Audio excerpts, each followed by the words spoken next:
سب سے اعلیٰ درجے کا اسلام کیا ہے؟ من سلم المسلمون من لسانہ و یدہ. زندگی میں یہ طے کر لو، کوئی کتنا ہی تمہیں دکھ پہنچائے، کوئی کتنا ہی تمہاری بےعزتی کرے، چپ ہو جاؤ، سہ جاؤ. مرنے والے کی کیا عزت، کیا ذلت. میں نے تو مر کے دیکھا ہے، اور مجھے یہ حدیث سمجھ میں آئی ہے بڑی اچھی طرح، موتو قبل ان تموتو، کہ مرنے سے پہلے مر جاؤ. اس وقت اگر میں مر جاتا تو مجھے کوئی گالیاں دیتا تو مجھے کیا نقصان تھا، اور مجھے کوئی نعرے لگاتا میرے لیے تو میرا کیا نفع تھا. تو مرنے سے پہلے مر جاؤ. کوئی تمہیں برا بھلا کہے تو تمہارا کیا نقصان ہے، تمہیں کوئی واہ واہ نعرے لگائے تمہیں کیا نفع ہے. اگر اللہ راضی ہے تو مردہ آباد اور زندہ آباد سے بے نیاز ہو. ابو ذر رضی اللہ تعالیٰ عنہ کو ایک آدمی نے گالیاں دی تو انہوں نے فرمایا بیٹا ایک گھاٹی آگے آ رہی ہے، اس میں گر گیا تو جو کچھ کہہ رہے ہو اس سے بھی زیادہ کا حقدار ہوں، اور اگر پار ہو گیا تو تیری گالیوں سے مجھے کوئی فرق نہیں پڑتا ہے. من سلم المسلمون من لسانہ و یدہ موتوا قبل ان تموتوا. چونکہ آج کل اخلاق ہیں انتقامی، معاف کرنے والے اخلاق ہیں نہیں، انتقامی اخلاق ہیں. ہمارا معاشرہ انتقامی ہے، اچھا کرو گے تو ہم اچھا کریں گے، برا کرو گے تو ہم برا کریں گے، جیسا کہو گے ویسا ہم سے سنو گے. یہ ہمارا ماحول ہے، یہ ہمارا. ایک ماں کہہ رہی تھی دوسری ماں کو، میرے پترا کدی کسی نے واسطے سلام نہیں کیتا. بڑے فخر سے کہہ رہی ہے، ہمارے اپنے گاؤں کی بات. میرے پترا کدی نہیں کسی نے واسطے سلام کیتا، مائی جڑا کرے انہوں کریں دیں، جڑا نہ کرے انہوں پوچھ دے ہی کوئی نہیں. یہ وہ فخر سے کہہ رہی. جو سب سے بڑا عیب ہے وہ سب سے بڑا فخر بنا ہو. میرے پترا کدی نہیں کسی نے واسطے سلام کیتا. جب ماں باپ نے یہ سبق دیا تو اولاد کا کیا قصور ہے. ہمارا معاشرہ انتقامی ہے، ایک کی 10 سنانے کا ماحول ہے، تو آپ 100 کی ایک بھی نہ سناؤ. احنف بن قیس رضی اللہ تعالیٰ عنہ پہ ایک آدمی نے چڑھائی کر کہنے لگا ایک سناؤ گے نا تو 10 سنو گے میری طرف سے. تو احنف بن قیس کہنے لگے بھائی تو مجھے 100 بھی سنائے گا نا تو میری طرف سے ایک بھی تو نہیں سنے گی. ایک آدمی ان کی بڑی بےزتی کر رہا تھا اور وہ چل رہے تھے اور وہ 100 گالیاں بک رہا ہے. جب آ گیا نا قریب شہر تو کہنے لگے دیکھا میرا قبیلہ یہاں رہتا ہے، اگر کسی نے سن لیا نا تو تیری بڑی دھلائی کر دے گا، تو نے جو مجھے گالیاں دینی میں کھڑا ہوں یہیں تو دے لے، تو اپنا سارا زور پورا کر لے تاکہ آگے تجھے کوئی تکلیف نہ پہنچا دے میری وجہ سے. تو وہ پاؤں پہ گر کے معافی مانگنے لگا کہ واقعی تو بڑے حلم والا. وہ مشہور تھے اپنے حلم میں، بردباری، اور لوگ ان کا امتحان لینے آیا کرتے تھے کہ بھئی کوئی ہے جو احنف کو غصہ دلا دے، تو لوگ ناکام ہو جاتے تھے، ان کو غصہ نہیں آتا. ایسے ایک عرب سردار گزرا معن بن زائدہ، وہ بھی اپنے حلم میں بڑے مشہور تھے. ایک دفعہ لوگوں میں شرط لگ گئی کہ کوئی ہے معن بن زائدہ کو غصہ دلائے تو ہم اس کو انعام دیں گے. تو ایک شاعر نے کہا میں غصہ دلاتا ہوں، تم دیکھنا ایسے سیخ پا ہو جائے گا جیسے جانور. تو وہ چلا گیا اس کی مجلس میں، دربار لگا، عرب سردار تھا بہت بڑا، دربار لگا ہوا. تو کہتا السلام علیکم. وعلیکم السلام. تو معن بن زائدہ پر ایک دور بڑے فقر کا گزرا تھا، پھر اللہ نے اس کو بہت بڑی سرداری دی، بنو عباس کا بہت بڑا یہ وزیر گورنر تھا. تو کہتا اتذکر اذ لحافک جلد شاۃ واذ نعلاک من جلد البعیر. کہوں بھائی تو یہ یاد ہے جب تیرا بستر بکری کی کھال تھا اور تیرے جوتے اونٹ کی کھال کے تھے؟ تو کہنے لگا کیوں نہیں یاد، بھلا کوئی ماضی بھی بھولتا ہے.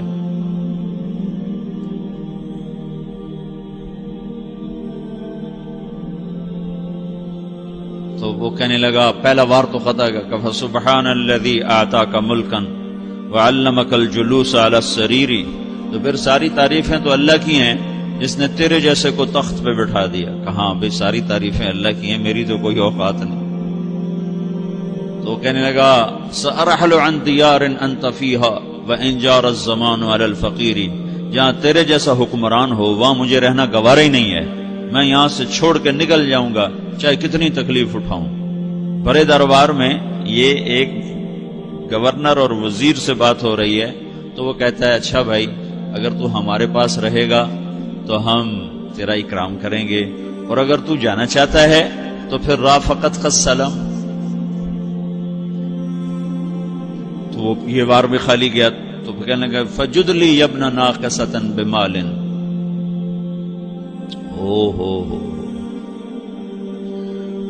او گندی ماں کے بیٹے مجھے کچھ عطا بھی کر، میں بغیر پیسے کے سفر کیسے کروں گا؟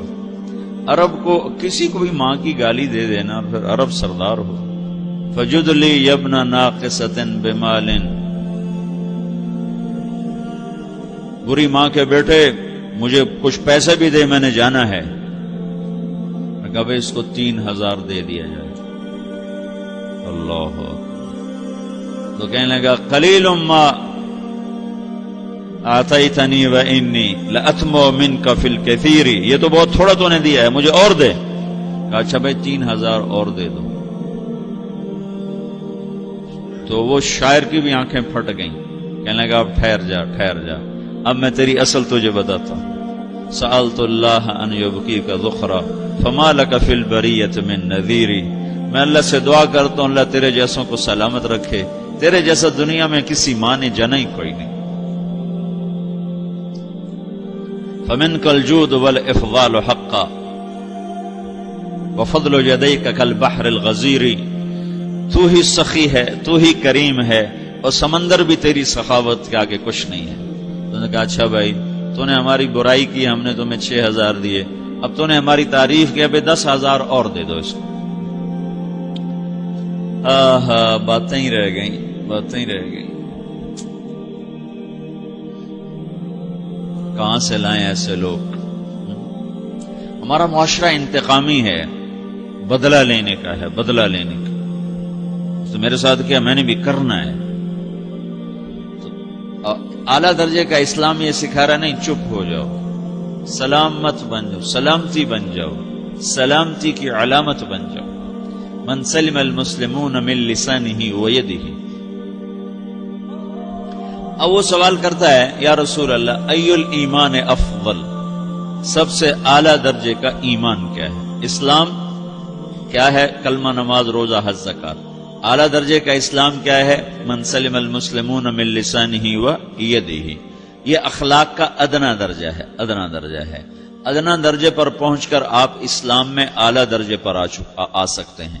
وہ سوال کرتا ہے ایمان کیا ہے؟ تو آپ نے کہا اللہ پر، فرشتوں پر، کتابوں پر، رسولوں پر، موت کے بعد کی زندگی پر، تقدیر پر. اب ایک اور سائل سوال کرتا ہے ای الایمان افضل، سب سے اعلیٰ درجے کا ایمان کیا ہے؟ تو آپ نے فرمایا حسن الاخلاق، اچھے اخلاق سب سے اعلیٰ درجے کا ایمان ہے. جو آدمی اسلام میں، جو آدمی اخلاق میں، جو مرد عورت اخلاق میں ادنا درجے پر ہوتا ہے وہ اسلام میں اعلیٰ درجے پر پہنچتا ہے. اب اگر وہ اخلاق میں اعلیٰ درجے پر آ جائے تو اب یہ کہاں پہنچے گا؟ اب یہ کہاں پہنچے گا؟ میرا نبی کہہ رہا ہے سب سے اعلیٰ درجے کا ایمان ہے حسن اخلاق، حسن اخلاق. ابو ہریرہ نے پوچھا یا رسول اللہ وما حسن الاخلاق، یہ بھی ایک اور حدیث ہے. یا رسول اللہ حسن اخلاق کیا چیز ہے؟ تو آپ نے 3 چیزیں فرمائی، تصل من قطعک وتعطی من حرمک وتعفو عمن ظلمک. جو تم سے توڑے نہ تم اس سے جوڑو. نہیں کرتا سلام نہ کریں، کوئی ہم چھوٹے باپ کے ہیں؟